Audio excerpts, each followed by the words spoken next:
안녕하세요. 저는 30대에 이혼을 하게 되어 지금은 자유로운 삶을 즐기고 있는 애청자입니다. 평소 사연을 들으며 아픔에 공감을 하기도 하고 때론 함께 욕도 하며 시간을 보내곤 하는데요. 그런 사연 열차에 제 사연이 소개된다고 생각하니 괜스레 마음이 다 떨려오네요. 저는 저를 하자 있는 인간으로 몰아가는 시모도 시모였지만 남편이 결정적인 이유가 되어 이혼까지 하게 되었는데요. 제가 어떻게 남편의 외도를 알게 되었고 어떻게 복수를 하고 이혼을 하게 되었는지 한번 들어보실래요? 남편과 저는 고등학교 동창이었는데 학교에 다닐 땐 그저 친구로 지내다 시간이 지나며 자연스럽게 연인 사이가 되어 결혼까지 하게 된 부부였죠. 그렇게 결혼을 하게 된 지 3년, 마음만 먹으면 금방이라도 임신이 가능할 거라 생각했는데 그게 생각처럼 쉬운 일은 아니었어요. 3년 동안 임신 소식은 전혀 없었고 결혼 전 더 늦어지기 전에 임신을 하고자 잘 다니던 회사까지 그만두고 몸 관리를 하며 임신을 하려 노력했죠. 남편 역시 저와 함께 병원을 다니며 임신을 위해 노력하고 있었고 그렇게 저흰 큰 소리 나는 일 없이 지내고 있었어요. 하지만 부부 사이만 좋다고 해서 스트레스가 없는 건 아니었어요. 임신이라는 게 몸도 몸이지만 심적으로 편안해야 잘 될 텐데 시모와 시누이는 임신을 방해라도 하려는 사람처럼 저를 괴롭히기 일쑤였어요. 엄마, 우리 집엔 임신 못해서 올케처럼 고생한 사람은 없지 않아? 내가 알기로는 그런 사람이 없는데 올케는 뭐 때문에 임신이 그렇게까지 안 되는 거지? 그러게나 말이야. 우리 집엔 그런 유전자 자체가 없는데 너희가 아기가 안 생기는 거 보니 아무래도 네가 무슨 문제가 있는 것 같구나. 우리 아들은 절대 문제가 있을 리가 없으니 말이야. 친정 역시 임신 때문에 고생한 사람이 없는데 저딴 식으로 말하니 기분이 나쁜 건 당연했어요. 거기에다 병원에서 검사받은 결과 남편뿐 아니라 저 역시 아무 문제가 없었고 그런 사실을 두 사람에게 여러 번 강조해서 말해주었는데도 불구하고 저런 말을 계속하니 정말 스트레스가 이만저만이 아니었어요. 제가 여러 번 말씀드렸잖아요. 병원에선 저희 몸엔 아무런 문제가 없다고 했다니까요. 그러니까 그런 말은 좀 하지 말아주세요. 저도 그런 말 들을 때마다 정말 스트레스가 이만저만이 아니라고요. 그런데 왜 그렇게까지 임신 안 되니? 혹시 병원이 이상한 거 아니니? 그 병원에서 검사를 잘못한 게 틀림없다. 암? 너희 더 늦기 전에 병원을 옮겨봐. 괜히 돌팔이 병원에서 돈이랑 시간 낭비하지 말고. 그래, 옳게. 엄마 말 무시하지 말고 새겨들어. 내 생각에도 그 병원 돌팔이 같으니까 말이야. 두 사람은 꼭 저에게 문제가 있기라도 바라는 사람들처럼 몰아갔고 더는 설명하고 이해시키는 것도 입이 아파 포기를 해버렸죠. 그런데 그것이 끝이 아니었어요. 시누이는 제가 임신 준비를 위해 집에서 쉬기 시작하자 제가 무슨 시댁 전용 종이라도 되는 양 저를 부려먹으려고 안달이 났더라고요. 시집을 가지 않았던 시누이는 독립도 하지 않고 여전히 시댁에 살고 있었는데 나이 차이는 고작 1살밖에 나지 않는데 하는 짓은 시모 저리 가라였어요. 어찌나 표독스럽게도 저를 부려먹으려 안달인지 있던 애도 떨어질 판국이었죠. 옳게. 지금 우리 집으로 빨리 좀 와봐. 얼른. 지금 당장? 정말 너무 급해서 그래. 처음엔 이런 연락을 받고 정말 큰일이라도 난 것이라 생각해 헐레벌떡 시댁으로 뛰어갔었어요. 하지만 막상 가보면 청소나 식사 등 급한 것이 아닌 직접 하기 귀찮은 일을 시켜댔고 뻔뻔하게도 그런 잡일이 너무 급해 불렀다며 웃어대는 시누이를 보며 더는 참고 넘길 일은 아니다 싶더라고요. 제가 시댁 잡일을 해주려고 회사까지 그만둔 것이 아니었으니까요. 그렇게 마음을 고쳐먹은 이후 전 시누이의 연락을 아예 무시해버리거나 연락을 받는 날엔 아예 못 간다고 못을 박아버렸습니다. 그리고 그날은 시누이와 큰 소리가 오간 날이었어요. 그날 역시 시누이에게 연락이 왔고 또 급한 일이 있다며 시댁으로 오라고 하더라고요. 무시하는 것도 하루 이틀이고 바쁘다고 하는 것도 한두 번이지. 더는 이런 식으로 상황을 외면하는 것도 아니란 생각이 들더군요. 아예 이 싹을 뽑아버려야 한다는 생각이 들었어요. 그래서 전 좀 더 단호하게 제 생각을 말하기로 했죠. 옳게. 요즘 왜 이렇게 연락이 안 돼? 무슨 일 있어? 무슨 일 있는 건 아닌데 왜 그러세요? 왜 그러긴. 우리 집에 좀 오라고 전화했지. 집에 급한 일이 있어서 그러는데 지금 좀 빨리 와. 알겠지? 형님, 저도 바빠서 못 가요. 뭐라고? 옳게 지금 뭐라고 그랬니? 지금 못 온다고 한 것 같은데 내가 제대로 들은 게 맞아? 요즘 따라 도대체 왜 이래? 내가 급한 일이 있다니까. 그래도 못 온다고 한 거 맞아? 네, 제대로 들었네요. 형님, 말이 나왔으니까 하는 말인데 제가 회사를 쉬고 있다고 해도 저도 사생활이 있는데 어떻게 형님이 부를 때만 기다리고 있겠어요? 저도 오늘은 바빠서 못 가니까 급한 일은 알아서 해결하세요. 신우이는 못 간다는 제 말에 화가 났는지 막말을 하기 시작하더라고요. 아니, 평소 신우이의 개념이 얼마나 수준 이하인지를 적나라하게 나타내는 말들을 서슴없이 해대고 있었죠. 옳게. 진짜 이런 식으로 나올 거야? 집에서 내 동생 돈이나 쓰면서 노는 주제에 바쁘긴 뭐가 바빠? 그냥 시댁 오기 싫어서 거짓말하는 거 누가 모를 줄 알아? 그리고 시댁 식구가 오라고 하면 오고 가라고 하면 가는 게 며느리로서 당연히 해야 하는 도리인 거 몰라? 이런 말까지 듣고 나니 저만 웃는 얼굴로 대할 필요는 없다는 생각이 들더라고요. 거짓말은 형님이 먼저 했죠. 바쁘다고 그날리를 피워서 급하게 가보면 청소해라, 밥해라 등등. 그리고 형님, 같은 여자로서 그런 식으로 하고 싶으세요? 며느리로서 도리 중엔 그런 건 듣도 보도 못했네요, 저는. 제발 적당히 좀 하세요. 저요, 임신하려고 회사 그만둔 거지. 그런 일이나 하려고 회사 그만둔 거 아니라고요. 그러니까 앞으로 급하다는 핑계 대면서 저 시댁으로 부르지 마세요. 저는 그대로 전화를 끊어버렸고 내심 이렇게까지 싫은 티를 내고 이렇게까지 말하면 더는 저를 괴롭힐 일이 없을 거라 생각했죠.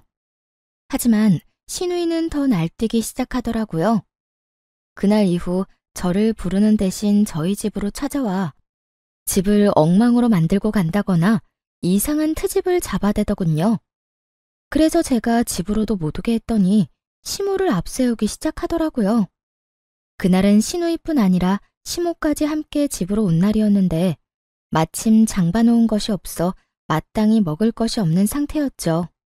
자연스럽게 냉장고부터 열어보던 시모와 신우이는 텅 빈 냉장고를 보고 작정한 듯 잔소리를 하기 시작했어요. 넌 집에서 쉬는 애가 이게 뭐니 이게? 너희 집에서 밥은 해먹고 사니? 나가서 뼈 빠지게 일하는 우리 아들 끼니는 제때 해주는 거 맞아? 그러니까 옳게 이건 아니지. 어떻게 냉장고에 죄다 풀떼기에다가 마실 거 반찬 몇 개밖에 없어? 우리 아들은 고기 좋아하는데 고기 같은 건 없어? 고기는 떨어지는 일 없이 늘 넉넉히 사다 놓거라. 우리 아들이 먹고 싶으면 언제든 먹을 수 있게 말이야. 시모와 신우이는 사이좋게 말을 주고받으며 저에게 잔소리를 해대고 있었고 저는 입을 떼서 무얼 하나 싶은 마음에 아무 말도 하지 않고 있었어요.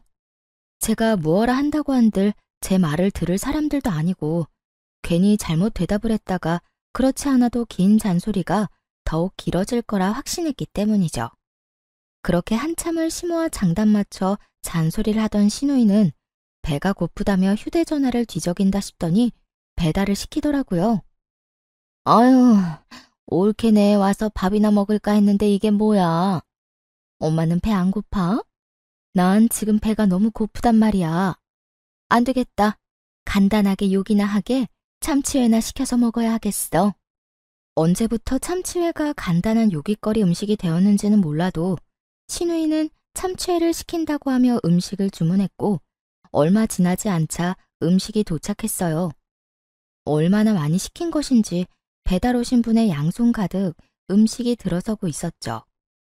음식의 양도 당황스러운데 더 황당한 말이 신우이의 입에서 나오고 있더라고요. 어머, 지갑이 없네? 어떻게 하지? 올케, 카드 있지? 올케가 계산 좀 해. 잘 먹을게. 고마워. 그렇습니다. 신우이는 10만 원이 훌쩍 넘는 음식값을 바로 계산하지 않고 만나서 카드 결제 상태로 주문했더라고요. 당연히 카드도 현금도 전혀 가지고 있지 않은 채 말이죠. 제가 초대한 사람이라면 당연하게 제가 계산하는 것이 맞겠지만 제가 초대한 적도 없고 입에 들어가는 밥 한 톨도 다시 빼앗고 싶을 만큼 얄미운 시모와 시누이를 위해 그런 돈을 갑자기 쓰게 되니 너무 짜증이 나더군요. 그렇다고 해서 계산을 하지 않을 수 있는 상황도 아니었고 저는 하는 수 없이 계산을 하게 되었죠. 그것이 끝이 아니었어요. 정작 계산한 사람은 저인데 회는 저에게 한 점 먹어보라는 말도 없이 자신들의 앞접시에 다 옮겨 담아버린 후였고 함께 시킨 사이드 메뉴들은 일부러 다 헤집어 놓은 뒤라 손도 대고 싶지 않았어요. 어머, 올케는 왜 안 먹어? 설마 우리가 먼저 먹었다고 기분 상해서 안 먹는 거야? 에이, 설마. 아가, 너 우리 딸 말이 사실이야? 우리가 음식에 젓가락질 좀 했다고 기분 나쁜 거야? 아니면 더럽니? 그냥 입맛이 좀 없네요. 두 분이서 맛있게 드세요. 애초에 제 몫은 없는 것 같기도 하고요. 두 사람의 고의성이 다분한 치사하고도 어이없는 행동을 보며 따지기는커녕 말도 섞고 싶지 않더라고요. 그래서 전 대충 대답을 던져주곤 소파에 앉아 애써 두 사람에게 신경을 쓰지 않으려고 노력했어요. 그렇게 집안도 제 마음도 다 헤집어 놓은 두 사람이 돌아가고 난 후 저는 이딴 인간들 뒷바라지나 하려고 결혼을 했나 하는 회의감마저 들었고 두 사람이 어질러 놓은 그 어떤 것도 치우지 않은 채 멍하니 앉아있으니 남편이 들어오더군요. 뭐야? 집이 왜 이래? 엉망이 된 집을 본 남편이 화들짝 놀라며 저에게 물었고 너무 어이없는 상황에 화조차 나지 않았던 전 아무 감정도 없는 목소리로 남편에게 말해주었죠. 오늘 형님이랑 어머님 다녀갔어. 식탁 위에 음식물이랑 쓰레기는 형님이랑 어머님이 먹고 치우지도 않은 거고 나머지 집안 꼴도 두 사람이 다 헤집어 놓고 간 거야. 뭐? 우리 엄마랑 누나가? 심지어 오늘이 처음도 아니야. 형님은 자주 왔고 어머님은 형님만큼은 아니지만 가끔 형님이랑 올 때마다 이런 식이었어. 그래서 하는 말인데 당신이 해결 좀 해. 뭐? 내가? 나보고 어떻게 하라고. 전화를 하든 만나서 이야기를 하든 당신이 해결 좀 해. 난 더는 이런 식으로는 못 살 것 같아. 내가 당신을 사랑해서 결혼한 거지 이런 꼴이나 당하려고 결혼한 건 아니잖아. 이게 뭐야. 시댁 전용 하녀도 아니고. 뻑하면 사람 불러서 부려먹는 것도 모자라서 그마저도 상황이 여의치 않으니까 연락도 없이 남의 집에 들이닥쳐서 사람 괴롭히는데 내가 언제까지 참고 살 수는 없지 않겠어? 그러니까 당신이 알아서 해결해. 남편은 언성을 높이지도 화를 내는 투도 아닌 저를 보며 상황이 더욱 좋지 않음을 느낀 것 같더라고요. 저를 대신에 큰 소리를 내며 휴대전화를 들고 밖으로 나가버렸으니 말이에요. 뭐? 심지어 이번이 처음도 아니란 말이야? 아, 정말 두 사람 다 왜 그러는 거야? 있어봐. 내가 통화 좀 하고 올 테니까 말이야. 이렇게 큰 소리를 치며 남편은 나가버렸고 저렇게까지 화를 내며 나갔으니 다 해결하고 돌아올 거라 생각했어요. 하지만 이런 제 기대와는 달리 통화를 끝내고 집으로 돌아온 남편은 들어오자마자 휴대전화를 내려놓으며 오히려 저에게 짜증을 내기 시작하더라고요. 당신, 내가 방금 누나하고 통화했는데 당신이 먼저 우리 누나 연락은 다 무시했다며? 우리 집으로 오라고 해도 바쁘다고 하고 끊어버리고 누나 말로는 당신이 먼저 말을 기분 나쁘게 했다고 하던데 그게 사실이야? 신우이는 사건의 시작이 어떻게 된 것인지는 쏙 빼먹고 딱 제가 본인에게 한 말과 행동만을 남편에게 전달했더라고요. 잘못은 시모와 신우이가 한 것인데 남편에게 짜증을 내는 것은 아니란 생각에 지금껏 참아왔는데 남편이 그 성의 없는 말투에 참아왔던 화가 끌어넘치더군요. 형님이 그래? 내가 먼저 연락도 무시하고 집으로 오라고 해도 가지도 않았다고? 내가 왜 그랬을 것 같아? 당신은 날 그렇게도 몰라? 내가 이유도 없이 그랬을 사람으로 보이냐고. 당신이 신경 쓸까봐 이때까지 말 안 한 건데 나 일 쉬기 시작하면서부터 형님 심심하면 나 불렀어. 급한 일 있다고 숨 넘어갈 것처럼 연락이 와서 가보면 설거지해라, 청소해라, 밥해라 등등. 내가 그런 거 하려고 일 쉬는 거 아니잖아. 우리 임신 때문에 나도 그 좋아하던 내 일까지 그만두고 집에서 관리하는 거 아니야. 그런데 어머님이랑 형님은 그런 나를 불러서는 부려먹기 바빴다고. 형님이 그런 식으로 나오는데 당신 같으면 네네 하면서 연락받고 싶겠어? 저는 고함을 지르며 따져 물었고 남편은 제 말에 잠시 움찔하는가 싶더니 생각이란 없는 인간처럼 시댁 편을 들기 시작하더군요. 이유가 어찌 되었든 당신이 우리 누나 연락도 무시하고 말도 그딴 식으로 한 건 당신이 잘못한 거야. 누나가 그래도 당신보다 나이도 많고 손윗 사람인데 그렇게 무시를 당했으니 기분이 좋을 리가 있겠어? 그러니까 당신이 적당한 때 봐서 우리 누나한테 사과해. 알겠어? 신우이 대변인 노릇을 하느라 정신이 나가버린 남편을 보는데 정말 오만정이 다 떨어진다는 말의 의미를 알겠더라고요. 저에게 신우에게 사과를 하라며 우겨대는 남편을 보는데 사람이 어쩌면 그렇게 미워 보이는지 더는 마주하고 싶지도 않더군요. 그래서 전 시모와 신우이 때문에 엉망이 된 집을 손가락질하며 말했어요. 사과는 당신이나 하고 이 집 정리도 당신이 해. 뭐? 내가 왜? 내가 왜? 몰라서 물어? 이거 내가 어지럽혔어? 다 당신 엄마, 당신 누나가 이런 거잖아. 식탁 위에 저것들도 계산은 내가 했지만 난 한 입도 못 먹었고 이 집도 내 집이지만 내가 어지럽힌 건 단 하나도 없어. 당신 식구들이 이렇게 한 거니까 당신이 다 치워야 하는 건 당연한 거 아니야?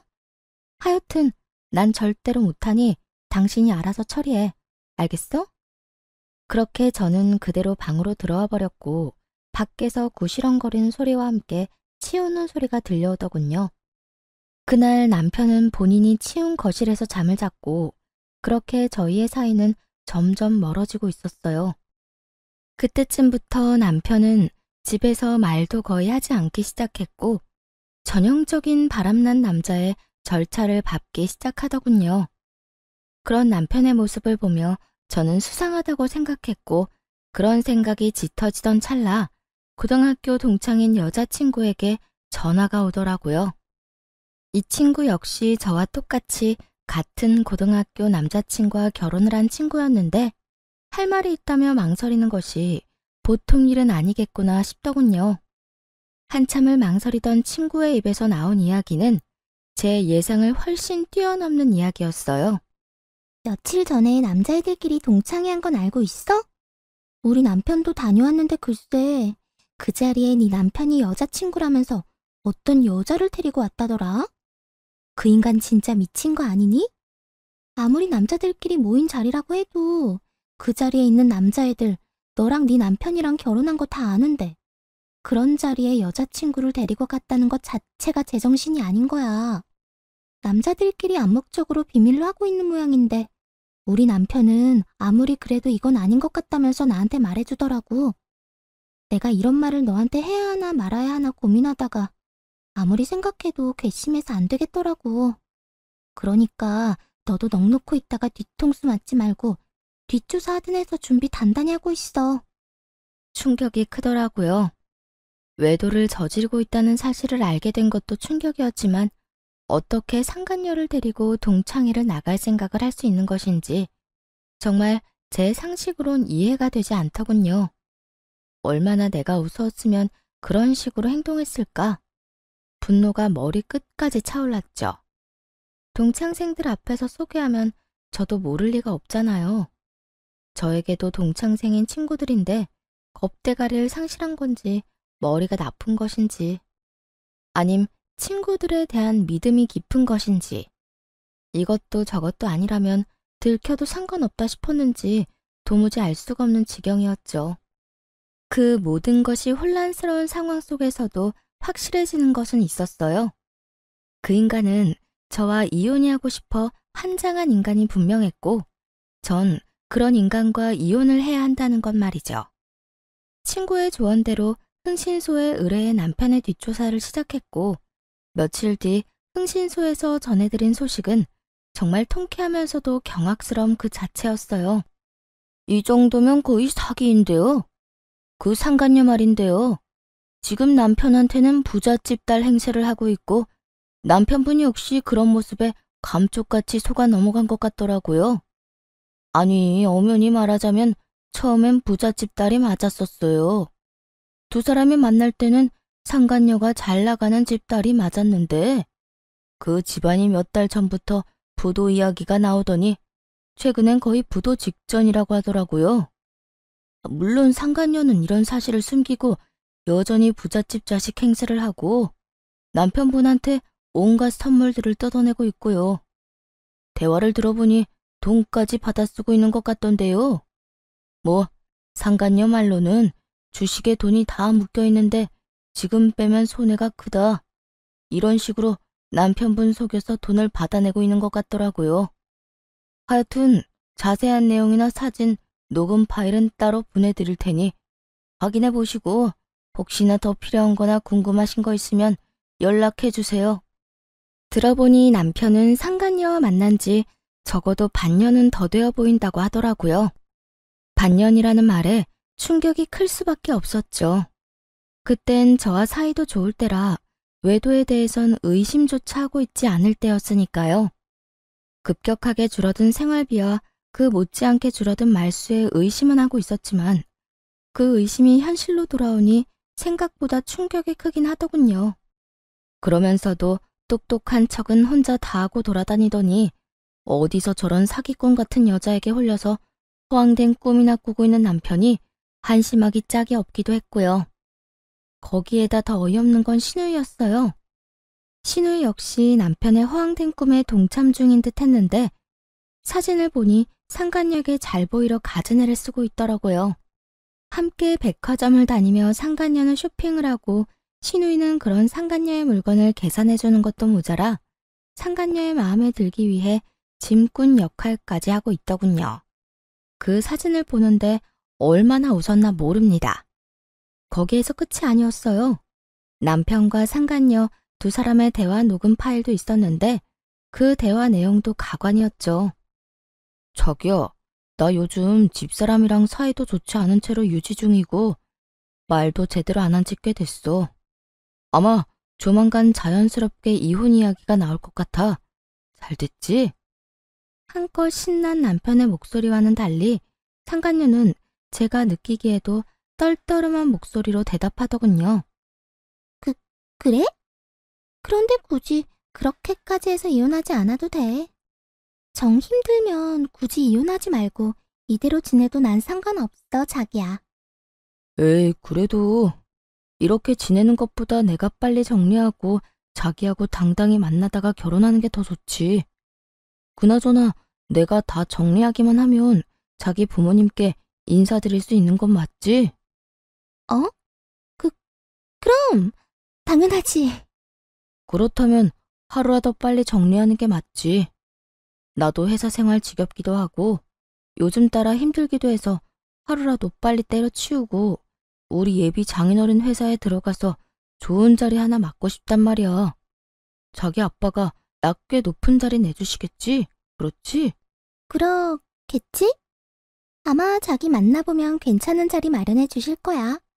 그러니까 그런 걱정은 하지 말고 일단 다니는 회사 일이나 제대로 해. 그만둘 때 그만두더라도 평판이 좋아야 하니까. 우리 아빠 만나기 전까진 회사 열심히 다니란 말이야. 그럼 그런 건 걱정하지 마. 그렇지 않아도 당장이라도 사표 던지고 싶은 거 참고 또 참으면서 웃으면서 일하고 있어. 자기 말대로 다른 회사 가더라도 사람 일이란 건 혹시 모르는 일이고 평판이 중요하니까 말이야. 남편은 상간녀가 파트로 매주를 쓴데도 믿을 태세였고 상간녀는 정말 이혼까지 하고 회사를 그만둬버리면 자신이 남편을 꼼짝없이 책임져야 하니 그건 또 싫었을 거예요. 그렇다고 해서 지금 든든한 돈줄이 되어주는 남편을 버릴 순 없어 보이더군요. 교묘하게 이혼은 권하지도 않고 회사를 그만두면 안 된다는 말을 계속 반복하는 걸 보니 말이에요. 그렇게 대화만 들어도 저는 상간녀의 속마음이 다 들리는데 여전히 아무것도 모르는 남편은 격양된 목소리로 이런 말까지 하더군요. 에이, 진짜.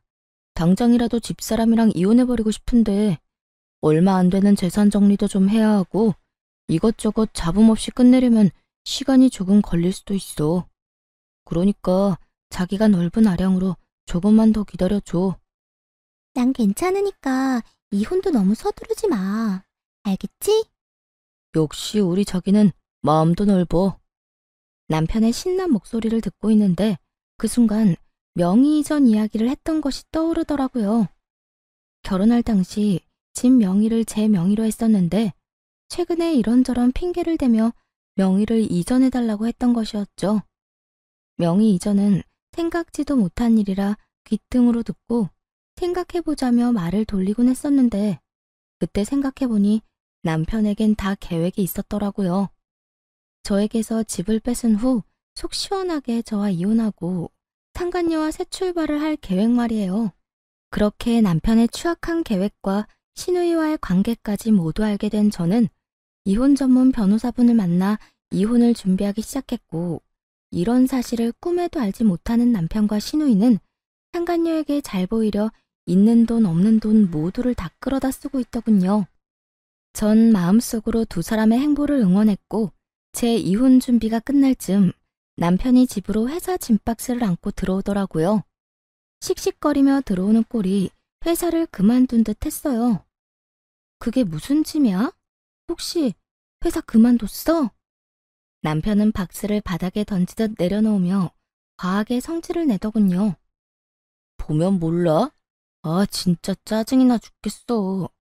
박 과장은 자기가 내 월급을 준다고 착각이나 하는가 봐. 나만 보면 시비에다가 나만 보면 못 잡아먹어서 안달이라니까. 그래서 상사랑 한바탕하고 그만뒀다. 이 말인 거네. 그래. 아, 차라리 잘 됐어.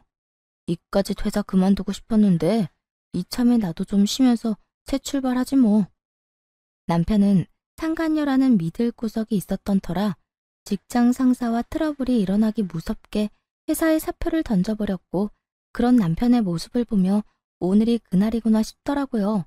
자고로 집도 절도 없을 때 버려야 더 큰 복수가 되지 않을까 싶었으니까요. 전 여전히 씩씩거리는 남편을 뒤로 한 채 방으로 들어가 남편의 짐을 싸 거실로 나왔어요. 제가 큰 캐리어를 건네자 소파에 앉아 넥타이를 풀던 남편이 화를 내며 말하더라고요. 이게 뭐야? 나 나가라고? 응, 나가. 당신 진짜 너무한 거 아니야? 아무리 당신이랑 상의 한마디 없이 회사를 그만뒀어도 그렇지. 어떻게 이런 식으로 가장을 내쫓으려고 할 수가 있어? 그렇게 상간녀에겐 이혼 노래를 부르더니 막상 저에게 쫓겨나는 건 자존심이 상하는 일이었던 건지 화를 막 내더라고요. 그 모습이 얼마나 기가 차고 어이가 없는지. 저도 모르게 코웃음이 다 나더라고요. 당신이 상의도 없이 회사 그만둔 거? 물론 그것도 문제가 있지. 그런데 설마 그런 걸로 내가 당신을 쫓아내겠어? 그러면 이 짐은 뭔데? 방금 나보고 나가라며. 응, 나가. 내가 지금 나가라는 건 당신이 단지 회사를 그만둬서 그런 게 아니라 당신이 바람을 피우고 있기 때문이야. 당신이 바람을 피우고 있는데 회사 그만둔 게 무슨 문제가 되겠어? 여보, 내가 바람이라니 무언가 오해를 하나 본데 나 그런 짓 절대 못하는 거 알잖아. 그런 짓은 절대 못한다는 인간이 내 뒤에선 내 등에 그렇게 비수를 꽂았어? 내가 정말 몰라서 이때까지 참은 줄 알아? 저는 고함을 질러버렸고 남편의 얼굴은 사색이 되어가더라고요. 제가 모든 사실을 안다는 건 계획에는 전혀 없던 일이라 어떻게 해서든 이 난관을 헤쳐나가 보려 갖은 애를 쓰더군요. 무슨 말을 하는 거야 도대체. 어디서 무슨 말을 들었는지는 몰라도 다 오해야. 당신은 나를 그렇게도 몰라? 나 당신뿐인 거 누구보다 당신이 더 잘 알잖아. 어째만 이렇게도 같은 말을 해대는 건지. 남편 역시 세상에서 여자는 저뿐이라는 듯 간절한 눈빛으로 거짓말을 해대고 있었고, 전 그런 남편에게 콧방귀를 뀌어주며 제가 듣고 본 사실들을 읊어주기 시작했어요. 당신을 잘 알긴 알지. 당신 남자들만 모이는 동창회 상간녀까지 모시고 갔더라. 남자들 우정도 참 별거 없지? 이렇게 금방 내 귀에 들어오는 거 보면 말이야. 그것뿐이야? 당신 누나도 그 여자랑 짝짝꿍이 맞던데? 백두기도 아니고 이 백화점 저 백화점 다니면서 돈을 물 쓰듯이 쓰던데? 당신이 그걸 어떻게... 누가 다 말한 거야? 당신 혹시 내 뒷조사했어? 뒷조사를 했든 앞조사를 했든 지금 어떻게 한지가 중요해? 내가 모든 사실을 다 알았다니까.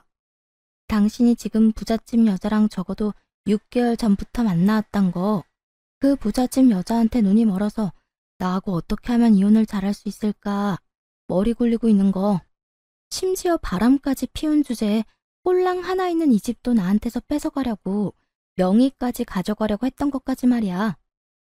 참 대단하다, 대단해. 그래도 우리가 연애부터 시작해서 결혼 생활까지 몇 년인데 나한테 이 집 넘겨주는 게 그렇게 아까웠니? 하물며 이 집 살 때 내 돈이 더 많이 들어갔는데. 남편은 제 말에 더는 할 말이 없는지 제 눈치를 살피다 깊은 한숨을 길게 내쉬더라고요. 그리곤 이내 지금까지 보였던 눈빛과는 전혀 다른 눈초리로 절 보며 이렇게 말하더군요. 그래, 아까웠다, 아까웠어. 당신 돈이 얼마나 많이 들어갔든 어쨌든 내 돈도 들어갔고 집값도 그만큼 올랐는데 안 아깝겠어? 그래서 어떻게 해서든 명의 내 명의로 옮겨오고 자연스럽게 이혼하려고 했었다. 그게 그렇게 잘못한 일이야? 사람이라면 전부 자기 이득부터 따지기 마련이야. 나도 자연의 이치에 따라 내 이득 좀 따지겠다는데 그게 왜? 남편은 무엇이 잘못된 것인지 전혀 알지 못하는 눈치였어요. 애초에 저와 남편의 사이에서 제일 큰 문제는 남편이 저를 배신하고 다른 여자를 만났다는 것인데, 그것에 대한 언급은 단 한마디도 없이 오로지 집 이야기, 이득 이야기만 한 걸 보니 말이에요. 당신 머릿속엔 지금 돈밖에 없어? 오로지 이득, 돈, 재산 이런 거밖에 없냐고. 당신 이득 따지는 거 가지고 내가 이래? 지금 우리 사이의 문제는 당신이 나하고 검은 머리가 팥뿌리가 될 때까지 잘 살아보자던 약속을 어기고 다른 여자한테 홀려서 나를 버리겠다는 계획을 세운 게 문제라는 거야. 당신이 날 배신했다는 게 문제라고. 검은 머리 팥뿌리가 될 때까지 잘 살아보자. 요즘 세상에 그걸 지키고 사는 부부가 몇이나 된다고 이래?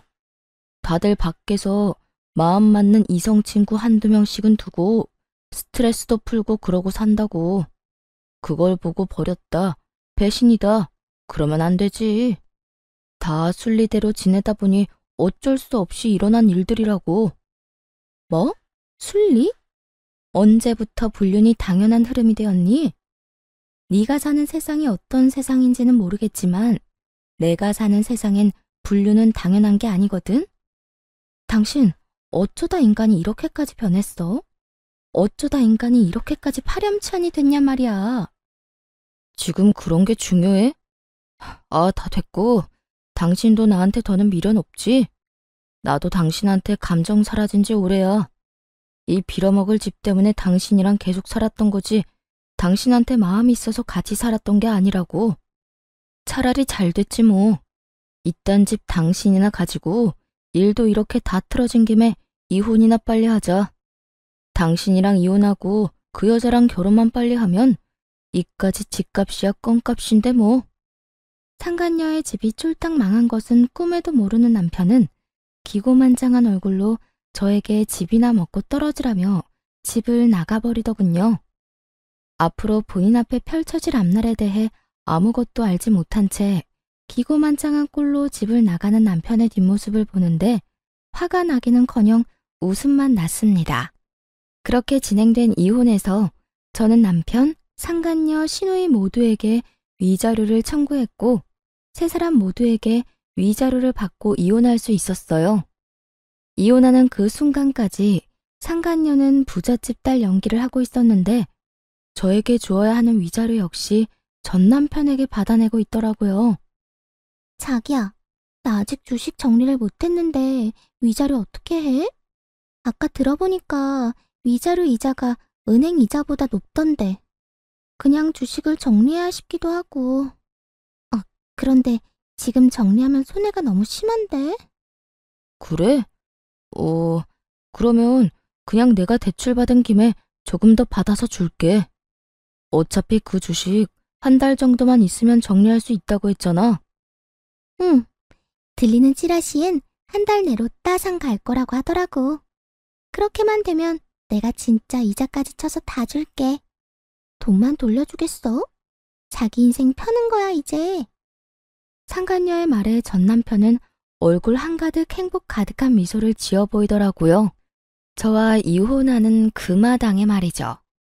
그 모습을 보는데 저 역시 웃음이 터져나와 크게 혼이 났네요. 주식에 큰돈이 묶여있는 것도 거짓말, 앞으로 인생이 필 일만 남았다는 것도 거짓말이란 것을 저는 잘 알고 있었으니까요. 그렇게 전 남편과 전 시누이가 빚쟁이가 된 채 소송은 마무리되었고 이혼 확정 서류를 제출하면 모든 것이 끝이 나는 날이 다가왔어요. 전 남편은 서류를 제출하려던 저를 기다리고 있었는데 그 몰골이 말이 아니더라고요. 죽도 한 그릇 못 얻어먹고 다니는 것인지 피골이 상접한 것은 물론이었고 행색도 남루한 것이 굳이 물어보지 않아도 어떤 상황인지 훤히 보이더군요. 제가 전 남편을 발견한 직후 전 남편 역시 저를 발견했는지 다짜고짜 저에게 달려와 무릎을 꿇고 빌기 시작하더군요. 여보, 서류 제출하러 온 거야? 이 서류 제출하면 우리 진짜 끝인 거 알고는 있지. 잘 알고 있지. 그러니까 이렇게 아침 대바람부터 온 거 아니겠어? 하루라도 빨리 너 같은 인간이랑 깨끗하게 정리하려고 말이야. 여보, 그러지 말고 다시 한번 생각해보면 안 될까? 우리가 이렇게 이혼한다는 거 정말 말도 안 되는 일이잖아. 뭐? 말도 안 되는 일? 뭐가 말도 안 되는데? 당신 말대로 우리 고등학교 때부터 해서 지금까지 함께한 시간이 얼만데 이대로 우리가 헤어진다는 게 말이나 된다고 생각하는 거야? 정말 웃기지도 않더라고요. 그 긴 세월이 그렇게나 소중하다는 사람이 어떻게 다른 이유도 아닌 외도로 인해 이혼까지 하게 만들었으니 말이에요. 심지어 끝까지 반성은커녕 비웃기 바빴던 걸 제가 다 기억하고 있는데 이제와 이렇게 매달리는 꼴을 보고 있자니 통쾌하기는커녕 미친 듯이 화가 났어요. 그 세월이 그렇게 소중했다는 인간이 그딴 짓을 했니? 기억 안 나? 당신 나하고 이혼하는 그 순간까지 미안하다는 말은커녕 본인은 잘 먹고 잘 살 테니 나는 이혼녀 딱지 붙이고 잘 살라고 했던 거. 그런데 이제 와서 무릎까지 꿇고 왜 이런데? 갑자기 집 나갔던 양심이 다시 되돌아오기라도 했는가 봐. 그땐 내가 정말 정신이 나가버려서 당신한테 어떤 짓을 하고 있는지조차 몰랐어. 나 사실 당신이랑 그렇게 이혼하고 나 당신 많이 그리웠어. 나한테 당신이 정말 없어서는 안 될 존재라는 것도 알았고 오로지 당신만이 내가 사랑할 수 있는 여자란 걸 깨달았지 뭐야. 깨닫기는 개뿔. 상간녀의 집이 쫄딱 망해버려 쥐뿔도 없는 상황이란 걸 전 남편은 알게 되었고 전 남편은 상간녀를 닥달하기 시작했다 하더군요. 손해볼 것이 하나 없는 상간녀는 헤어지자는 말과 동시에 받았던 돈은 한 푼도 갚지 않고 도망을 가버렸다는 소문을 이미 다 전해들어 알고 있는 상태였죠. 그러니까 전 남편은 저에 대한 사랑이 그리운 것이 아니라 거짓골이 된 자신이 아쉬워서 저에게 매달리는 것임을 저는 누구보다 잘 아는 상태였죠. 참, 거짓말도 정성껏 잘한다. 야, 내가 너 바람난 것도 다 알고 있었는데 네가 지금 왜 이러는지 모를 줄 알아? 혹시 당신도 내 소식 다 들은 거야? 당신도 다 아는 것 같으니까 솔직하게 말할게. 그 여자 알고 보니까 회사 부도가 났었더라고. 그 사실을 나한테는 감쪽같이 속이고 주식 핑계대면서 나한테 돈 뜯어가고 있었고. 정말 너무하지 않냐? 어떻게 날 속일 수가 있어? 어쩐지 내가 당신하고 이혼한다고 할 때마다 반응이 시원치 않더라니. 하여튼 내가 이혼하고 위자료 내느라 빚쟁이 되고 우리 누나도 당신한테 위자료 주느라 빚쟁이 되니까 더는 뜯어먹을 거 없다 싶었는지 도망갔어. 내 돈, 누나 돈은 한 푼도 안 주고 말이야. 우리 집 지금 난리야. 나 회사도 그만두고 취업도 안 돼서 대출금 갚을 돈이 없어서 엄마 집까지 팔아 대출금 갚아야 하는 신세라고. 어쩌다 내 신세가 이렇게까지 된 건지. 전 남편은 눈물까지 짜내며 하소연을 하고 있었고 전 궁금하지도 않은 이야기를 듣고 있자니 하품이 다 날 지경이었어요. 그걸 몰라서 물어? 남의 가슴에 대못 박아놓고선 너는 평생 떵떵거리면서 행복하게 살 수 있을 거라 생각했어? 남의 눈에 눈물 나게 하면 네 눈엔 피눈물 나는 법이야. 그래서 할 말은 다 했니? 그 하품이 나오게 지겨운 하소연은 다 해댔냐고. 전 남편은 자신이 이렇게 눈물까지 쏟아내며 말하면 저 역시 눈물이라도 흘릴 거라 생각했는지 제 반응에 크게 당황하며 다시 울고불고 빌기 시작하더라고요. 여보, 그렇게 냉정하게 굴지 말고 예정을 생각해서라도 나 다시 받아주면 안 될까? 예정? 너한테는 그런 게 남아있는지 몰라도 난 그런 감정 따위 남은 게 없거든? 그리고 정이 남아있다고 한들 내가 미쳤어? 너부터 시작해서 줄줄이 빚쟁이인 네 집안일이랑 다시 엮이게. 넌 내가 진짜 만만하구나. 만만한 게 아니라 당신이 날 금전적으로 조금만 도와주면 이까짓 어려움은 금방 이겨낼 자신이 있어서 그래. 당신 지금 여유 자금 꽤 있을 거 아니야. 나하고 그 여자 우리 누나한테 받은 위자료. 설마 다 쓴 건 아니지. 그 돈을 벌써 다 썼을 리는 없잖아. 그렇지? 이때껏 꼴꼴 감춰두었던 전 남편의 추악한 속내가 드러나고 울고불고하며 제 바지가랑이를 붙잡고 있는 전 남편의 손을 뿌리쳐버렸어요. 이거 나 소름 끼치니까. 야, 너 진짜 큰 착각하는가 본데 그 돈 너한테 쓸 생각 전혀 없어. 그러니까 남의 돈에 군침 그만 흘려. 여보, 그러지 말고 나 진짜 당신이 조금만 도와주면 금방 일어설 수 있다니까. 많이 바라는 것도 아니라고. 그냥 받은 위자료의 절반 정도만, 아니 그것보다 적은 금액이라도 되니까 조금만 도와주라. 응? 상간녀를 상대로 헛된 꿈을 꾸던 전 남편은 이젠 저를 상대로 헛된 꿈을 꾸는 듯 했어요. 자신이 저딴 식으로 눈물 콧물 흘리며 매달리면 제가 당연히 받아줄 거라 생각하는 듯 했으니까요. 정말 착각은 자유라고들 하지만 이 정도 현실 가능성이 없는 착각에 저를 끌어들인다는 사실 자체가 기분이 슬슬 나빠져 오더군요. 야, 그 말도 안 되는 착각에 날 끌어들이지 말아줄래? 그 꿈 같은 계획은 잠잘 때나 꾸고 현실에선 네가 한 짓에 대한 벌 제대로 받아. 알겠어? 여보, 여보 제발. 나 진짜 큰일 나. 한 번만 받아주라. 제발. 이거 나 한 번만 더 내 몸에 손대잖아? 나 진짜 그대로 경찰에 신고해버릴 거야. 나 알지? 한다면 한다는 사람인 거. 그러니까 이상한 짓 그 정도만 하고 이럴 시간에 일자리나 알아봐.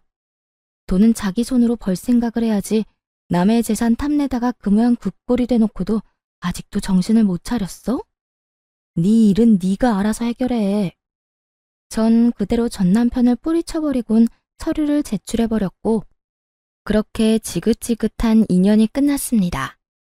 그 후 전 집도 옮기고 회사도 옮겨버린 후 잘 지내고 있습니다.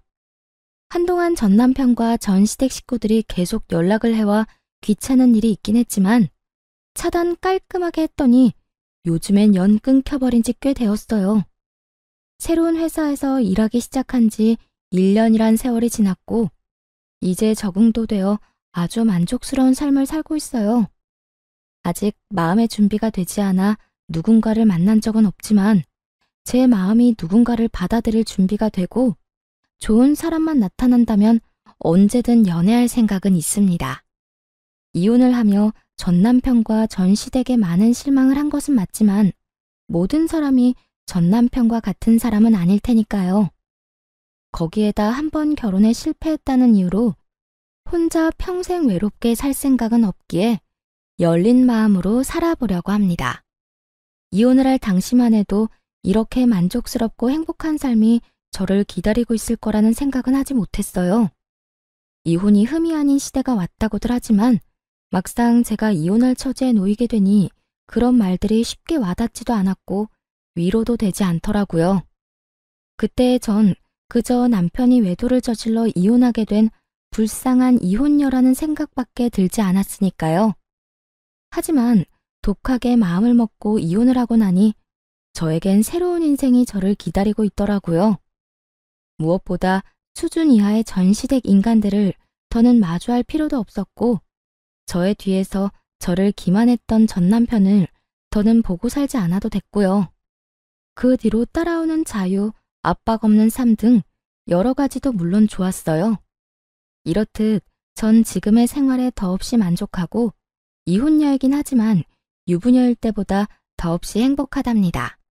이로써 저의 사연도 끝이 났네요. 어떠셨나요? 욕들 함께 해주셨을까요? 긴 이야기 끝까지 함께 해주셔서 감사하다는 말을 전하며 저는 이만 물러가 볼게요. 감사합니다. 다들 행복하세요.